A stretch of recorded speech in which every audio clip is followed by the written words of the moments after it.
Cairo, Egypt, March 27, 1992. A massive sandstorm swallows the city whole, reducing visibility to 10 meters. In the chaos, Mossad's elite kill team closes in on Tariq Al-Hayek, the Libyan assassin known only as Desert Viper. For over a decade, Al-Hayek's poison-laced executions of Israeli diplomats across North Africa made him one of the most wanted men in the Middle East. With Cairo's airports grounded and the streets choked with sand, Mossad has perhaps 6 hours to strike before the storm passes and their target vanishes. As the khamsin winds howl through ancient alleyways, they prepare to erase both a man and every trace of their presence. Operation Sand Viper begins now. Tariq Al-Hayek was born in 1951 in the Libyan desert, in a small village near Ghadames, where his father worked as a livestock trader. At 14, he watched Libyan intelligence officers execute 3 men accused of plotting against Muammar Gaddafi. The precision of the operation, the clinical efficiency, left an impression that never faded. By age 19, Al-Hayek had joined Libya's Mukhabarat al-Jamahiriya, the intelligence service that would shape him into a weapon. His instructors recognized something rare in the young recruit. Al-Hayek possessed an unusual capacity for patience, the ability to wait weeks or months for the perfect moment to strike. Associates described him as methodical, never impulsive. This temperament made him ideal for assassination work, where haste meant exposure, and exposure meant failure. By 1978, he had completed advanced training in toxicology at a Soviet facility outside Simferopol. The curriculum covered everything from ricin extraction to synthetic neurotoxins that mimicked natural death. Al-Hayek graduated 3rd in his class of 27 operatives. His first confirmed kill occurred in Tunis on February 12, 1979. The target was David Amir, an Israeli commercial attaché whose actual role involved recruiting North African assets for Mossad. Al-Hayek approached him at a cafe, engaged him in conversation about import-export regulations, and contaminated his coffee cup with a modified saxitoxin compound. Amir died 48 hours later. Tunisian coroners attributed the death to cardiac arrest brought on by a pre-existing condition. The autopsy never detected the poison. This became Al-Hayek's signature. He killed slowly, using compounds that degraded rapidly in the human body or mimicked natural causes. Between 1979 and 1992, he eliminated 13 Israeli intelligence officers and diplomats across Morocco, Tunisia, Algeria, and Egypt. Each death appeared natural or accidental. He used thallium sulfate to simulate kidney failure. He employed organophosphates that produced symptoms identical to stroke. In one case, he utilized a modified form of tetrodotoxin that caused respiratory paralysis mimicking sudden cardiac death. Intelligence services had tracked Al-Hayek for 8 years before identifying him by name. Mossad's Counterintelligence Division, Zometh, first noticed the pattern in 1984 when 3 separate deaths of Israeli personnel in North Africa within 18 months all involved similar post-mortem markers. The victims showed microscopic neural degradation consistent with neurotoxin exposure, but standard toxicology screens found nothing. A joint analysis by Mossad and Shin Bet toxicologists concluded the deaths were assassinations, not coincidences. By 1988, Mossad had assembled a profile. The killer was male, likely between 30 and 45 years old, trained in Eastern Bloc toxicology programs, and operating under Libyan state protection. Intercepted communications between Tripoli and Libyan embassies in Cairo and Tunis revealed codename references to the physician and the gardener, both later confirmed as operational aliases for Al-Hayek. A defector from Libyan intelligence provided the first physical description in January 1990. Approximately 175 centimeters tall, slim build, spoke fluent Arabic, French, and functional Italian. The authorization to eliminate Al-Hayek came in October 1991. Mossad Director Shabtai Shavit signed Directive 447 Aleph, designating Al-Hayek as a Category 1 threat requiring immediate neutralization. The directive noted that conventional arrest or rendition posed unacceptable risks. Al-Hayek operated exclusively in nations with hostile or unstable relationships with Israel. Any attempted capture would likely trigger diplomatic incidents or armed confrontation with host country security services. The conclusion was straightforward. Targeted killing represented the only viable option. Mossad's strategy followed what planners called the environmental exploitation doctrine. The logic was straightforward. Create conditions where the target's death appears attributable to natural disaster, accident, or local criminal activity, thereby eliminating both the target and any evidence of Israeli involvement. This operation fit that doctrine perfectly because Cairo in March experiences khamsin sandstorms, violent weather events that shut down the city and create chaos. The obstacles were formidable. First, Al-Hayek maintained no fixed residence. He rotated between safe houses controlled by Libyan intelligence, never staying in one location more than 72 hours. Second, Egyptian state security investigated any suspicious deaths of foreign nationals with extreme thoroughness, particularly in Cairo, where international visibility was high. Third, Mossad operatives working in Egypt faced constant surveillance by mukhabarat officers trained to identify Israeli intelligence personnel. Despite these challenges, planners identified an opportunity. Signals intelligence intercepts from Unit 8200, Mossad's Technical Collection Division, revealed that Al-Hayek planned to remain in Cairo through late March to prepare for an operation targeting an Israeli diplomat in Rabat. Weather forecasters predicted a major khamsin event for March 27 to 28. With sustained winds exceeding 80 kilometers per hour and near zero visibility. The storm would ground all air traffic, limit police patrols, and create perfect cover for a kill operation. Within 6 weeks, all operational elements would be in position. But first, the kill team needed current intelligence on Al-Hayek's exact location in a city of 12 million people. The team selected for Operation Sand Viper consisted of 6 operatives, none of whom had previously worked together. This compartmentalization ensured that if one operative were compromised, they could reveal nothing about the others. The team leader, identified in operational cables only as Shahar, had conducted 4 previous operations in Arab capitals. 2 surveillance specialists handled reconnaissance and route planning. The execution team consisted of 3 individuals trained in close quarters elimination. Each operative knew only their specific role to prevent catastrophic compromise if Egyptian security captured anyone. The surveillance team understood they were tracking a Libyan national, but received no information about why. The execution team knew they would eliminate a target in Cairo during a sandstorm, but learned nothing about the target's identity until 12 hours before the operation.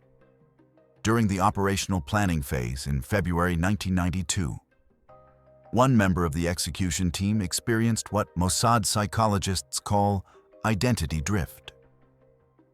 The operative, posing as a Turkish construction engineer named Mehmet Korkmaz, had maintained this cover identity for 7 weeks.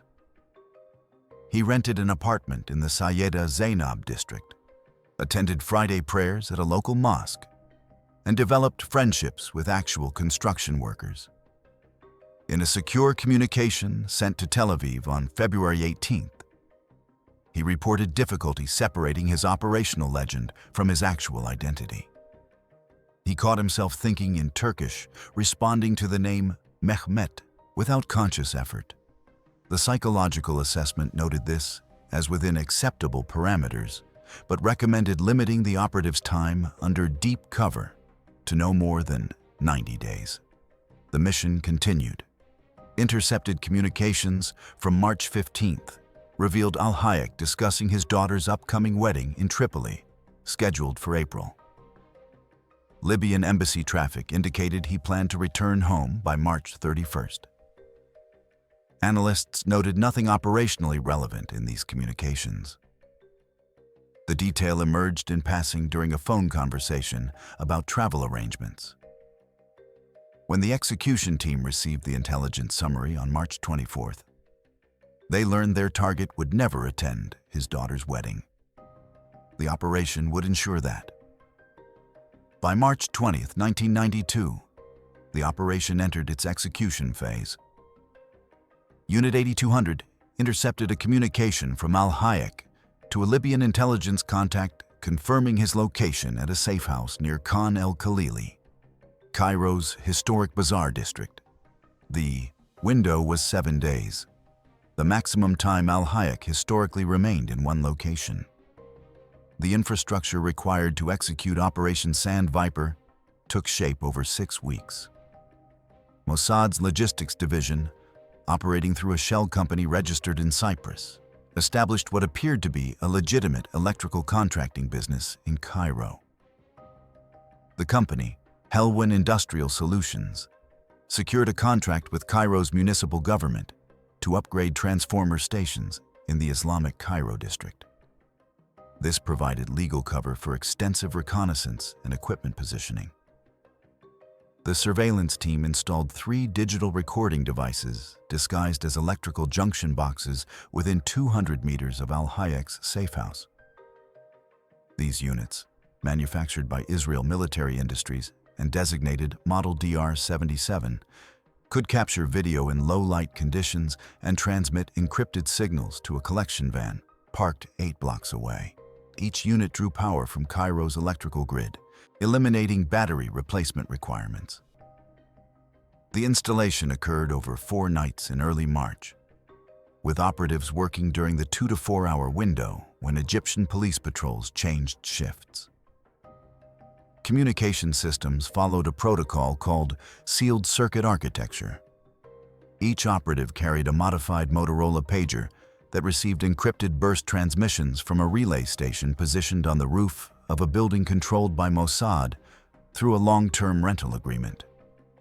Messages appeared as numeric codes corresponding to a pre-memorized cipher known only to the operational team.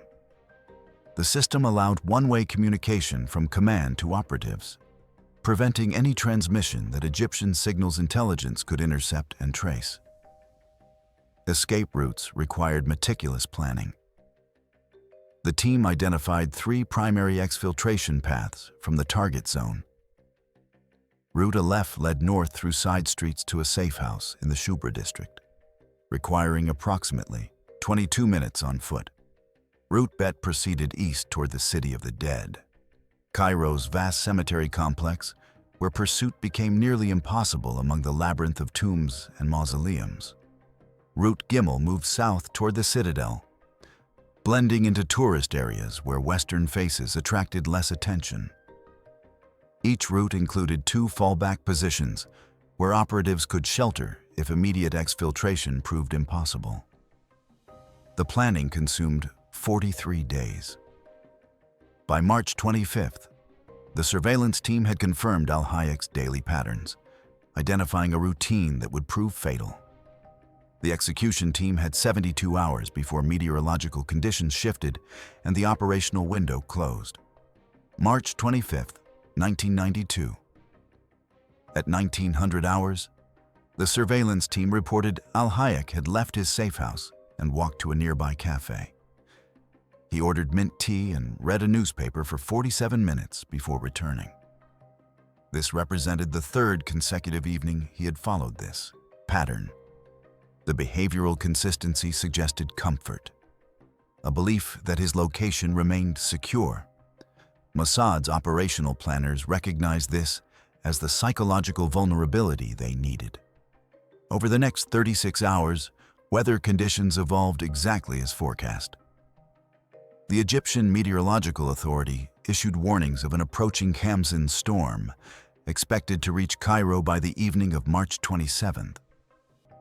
Visibility would drop below 20 meters. Wind speeds would exceed 70 kilometers per hour. The storm system, originating in the western desert, carried enough sand to shut down the city for 12 to 18 hours. By March 27th, at 1400 hours, the team received final authorization from Tel Aviv. The execution order, transmitted via encrypted burst transmission, consisted of a single code group, Nachash Midbar, Hebrew for Desert Viper. Each operative acknowledged receipt using pre-arranged signals. The surveillance team confirmed Al-Hayek remained inside his safe house. Weather radar showed the leading edge of the Sandstorm approaching Cairo's western suburbs. What Al-Hayek didn't know was that Mossad had penetrated Cairo's electrical grid management system. A cyber operations team working from Tel Aviv maintained access to the supervisory control and data acquisition system that managed power distribution across Islamic Cairo. At a predetermined time, they would cut electricity to a 6-block area, including Al-Hayek's location, creating darkness that would mask the operation's final phase. At 1800 hours, the first sand particles began falling on Cairo. Within 30 minutes, visibility dropped to 100 meters. By 1900 hours, the khamsin had arrived in full force. Wind howled through the narrow streets of Islamic Cairo, driving sand into every crevice and forcing residents indoors. Street vendors abandoned their stalls. Traffic disappeared. The city's normal evening bustle vanished, replaced by an eerie amber, twilight as sand blocked the sun.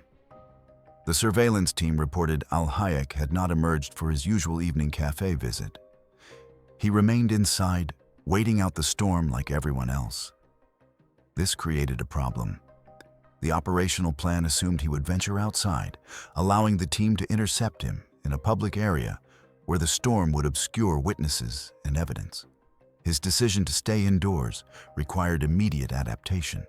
At 2000 hours, Shashar made the tactical decision to bring the operation to Al-Hayek rather than wait for him to emerge. The storm's intensity provided sufficient cover for a forced entry. The risk was acceptable given the alternative, waiting for conditions that might never materialize. The authorization came from the Mossad station chief in Cairo, transmitted through the encrypted pager network. Execute on opportunity. The execution team moved into position at 2100 hours. They approached from 3 directions, using the storm as complete concealment. Visibility had deteriorated to less than 10 meters. Even Egyptian police patrols had ceased, the officers taking shelter from the choking sand. The team wore modified ski goggles to protect their eyes and surgical masks to filter the air. Each carried a suppressed Beretta 92F pistol, the standard-issue sidearm for Mossad's Qaidon unit, chambered in 9mm parabellum. 200 meters away, a parallel problem unfolded. Egyptian state security maintained irregular surveillance on the building where Al-Hayek sheltered, not because they knew his true identity, but because the safe house belonged to the Libyan embassy's intelligence apparatus. An Egyptian security officer, stationed in an observation post across the street, had maintained his position despite the storm. His presence went undetected until the execution team was already committed. The method about to be used was developed specifically for operations in hostile urban environments, rather than breach the building's main entrance, which would alert both the target and any nearby security presence. The team accessed the building through an adjacent structure. Egyptian building codes in the Islamic Cairo district allowed connected buildings to share walls, creating internal passages between structures. The team had identified a textile workshop next to Al-Hayek's building that closed at 1800 hours. They entered through a rear door, moved through the darkened workshop, and used a portable electric saw to cut through the shared wall at floor level, creating an access point into Al-Hayek's building. The saw's noise was completely masked by the storm. Wind speeds had reached 90 kilometers per hour, creating a constant roar that drowned all other sounds. The team entered Al-Hayek's building at 2200 hours, finding themselves in a storage room on the ground floor. Intelligence reports indicated Al-Hayek occupied a third-floor apartment. The building had no elevator. They would need to ascend 2 flights of stairs, each step carrying the risk of encounter with other residents.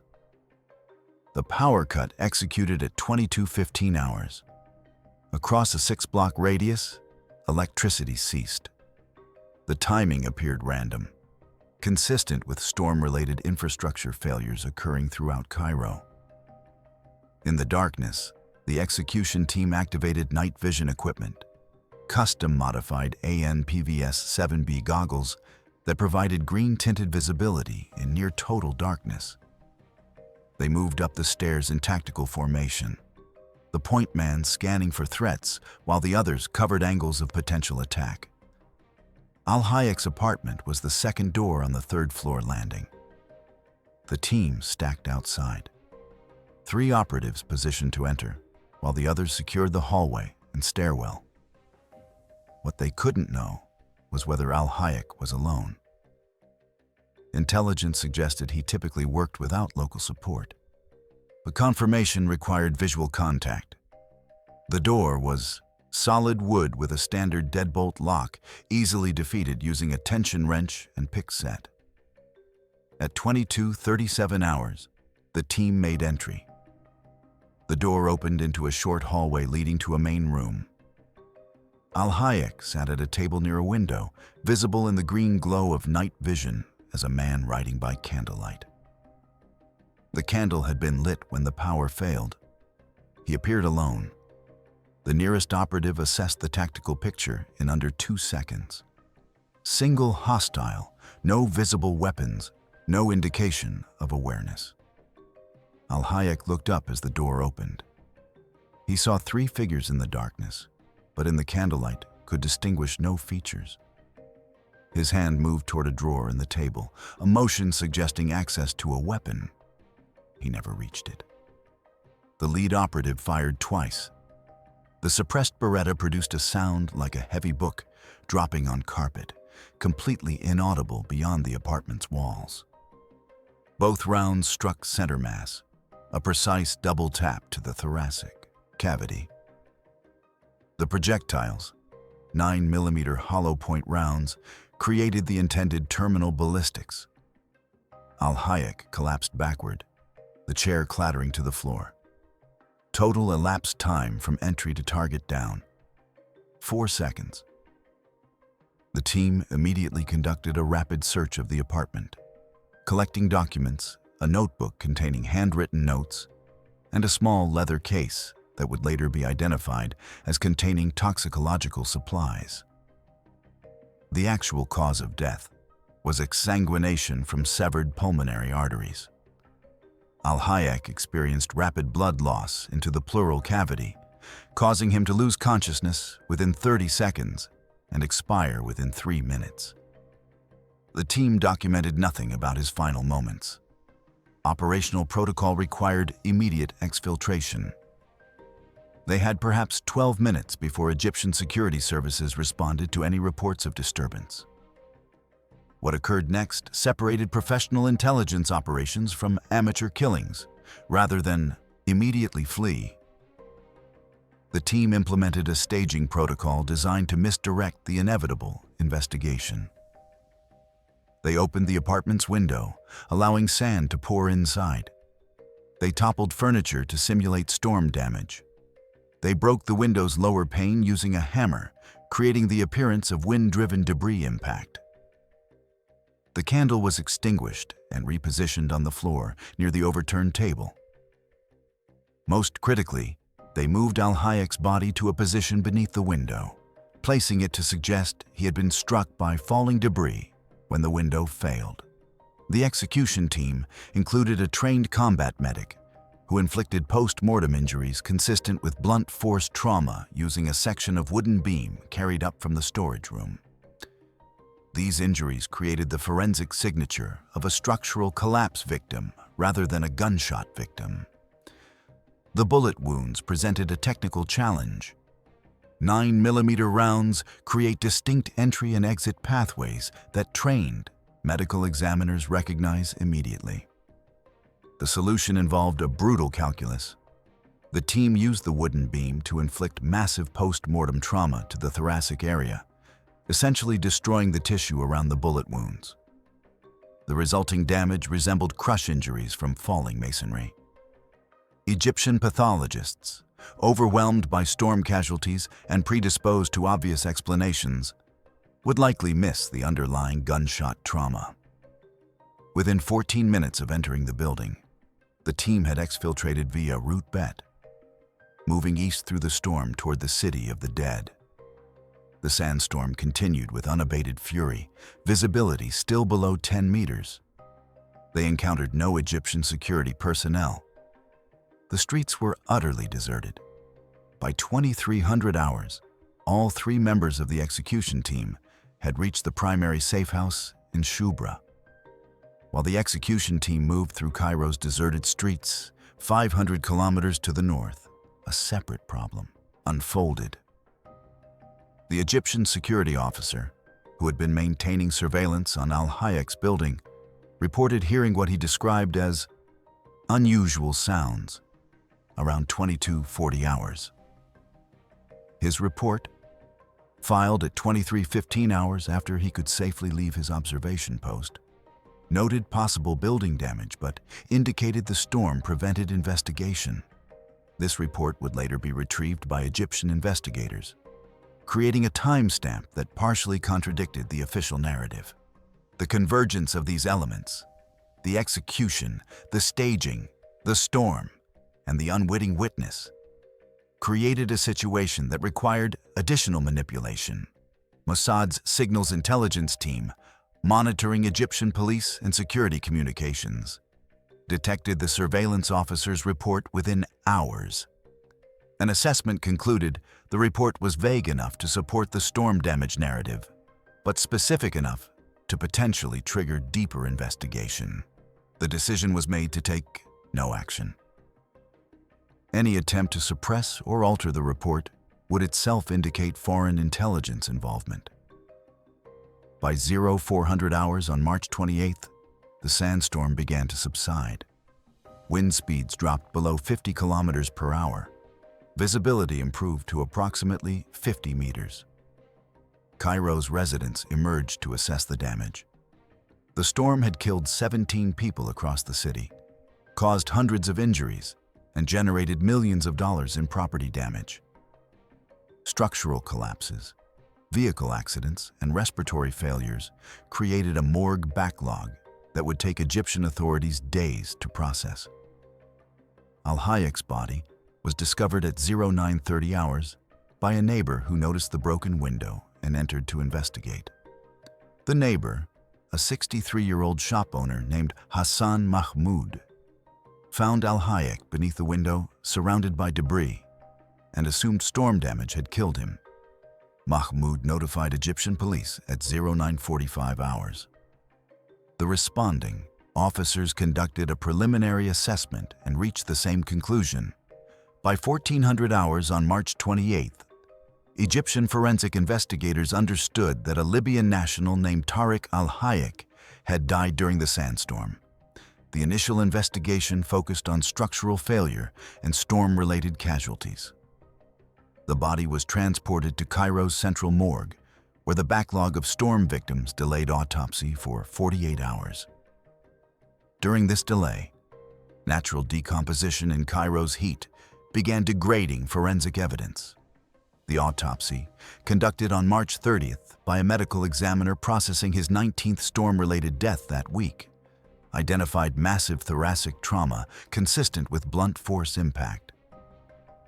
The examiner noted crushed ribs, pulmonary damage, and extensive soft tissue destruction. He attributed the death to falling debris during the window failure.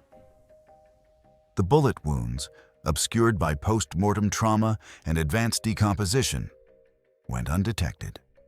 The death certificate, listed cause as accidental death by structural collapse during natural disaster. Every investigative lead ended in atmospheric conditions. Witnesses reported seeing and hearing nothing unusual beyond the storm itself.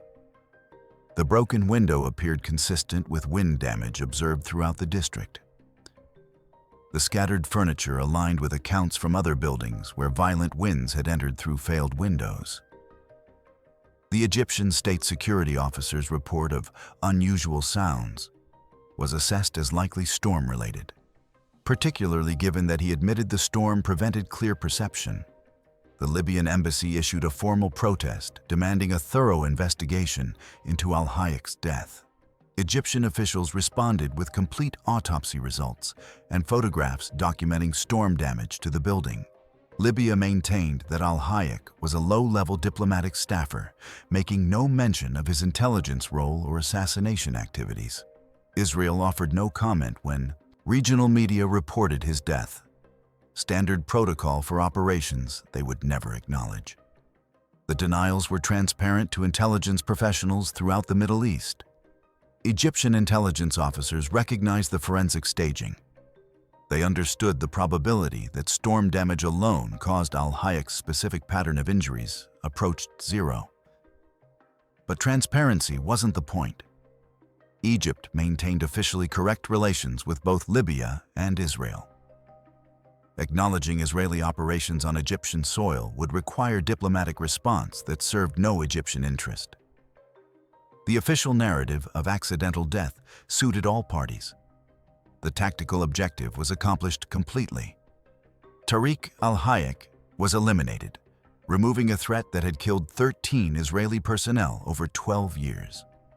Intelligence gained from the documents seized during the operation included a notebook containing coded references to 3 additional Israeli targets in Morocco and Tunisia. This information enabled Mossad to warn the intended victims and upgrade their security protocols.